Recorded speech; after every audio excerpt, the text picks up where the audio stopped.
Hello and welcome to the 9th video in Mr. Barton's autograph video tutorial series. This week we're going to have a look at how we might use autograph to measure some angles. So I'm in standard mode and this is just my bog standard axes. Let's get rid of our key and let's do something that we looked at a couple of weeks ago and actually get rid of all of the axes. So I'm just going to hover up here and I've got a little no axes button, give that a click and I've got a nice blank screen.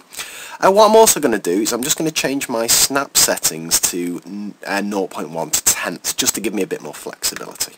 Okay, so now I've got myself a nice blank page.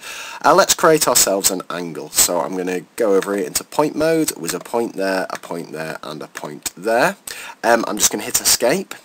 So I come out of point mode and I'm in select mode and I'm just going to click on an unoccupied point on the page just to make sure nothing's selected.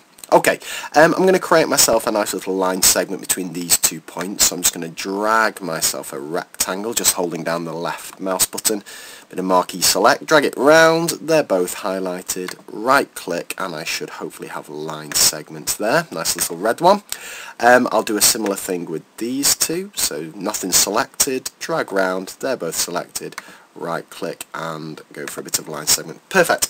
Again, either hit escape or click on an unoccupied point of the graph page so nothing's selected.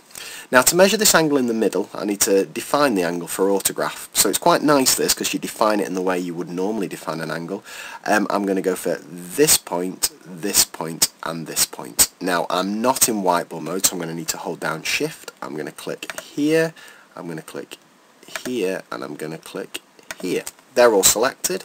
If I now right click, hopefully down here I will have the angle option. So I'll click angle and then I get this nice little box here. Let's have a look here. Allow reflex angle, that's going to be pretty important in a second. Angle arc size, that's fine at 8 or you can increase that. I always like to change this to whole numbers if I'm dealing with younger students. Show label, that's fine as well. Give that a click for OK and there you have an angle of 72 degrees. Now of course this is dynamic, so if I just click away and if I grab this and move it, that angle will automatically update as well. What I particularly like when you get to 90 degrees, you get a nice little right angle sign there. Let's have a look what happens when we get a bit bigger. So we're looking good here. We go all the way to 180 and then the angle switches. It's not allowing me to do a reflex angle.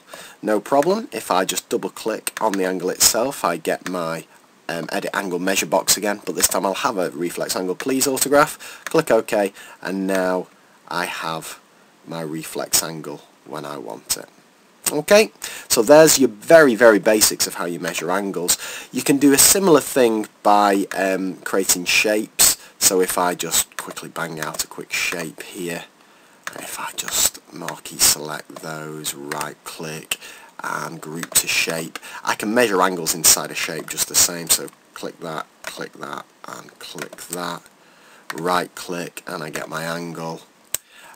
Blah blah blah, measure it, oh good spot, 90 degrees, and then change it and that'll update as well. So there's your basics of angles. Now obviously this is going to lead on to things such as circle theorems and parallel lines and all of that, opposite angles and all that kind of stuff, interior angles of polygons, but we can have a look a bit more at that in future weeks. So there's your basics of how you measure angles on autograph. Remember, just drop us an email or anything if you've got any requests. I hope everything's well with everybody and see you next time. Bye bye.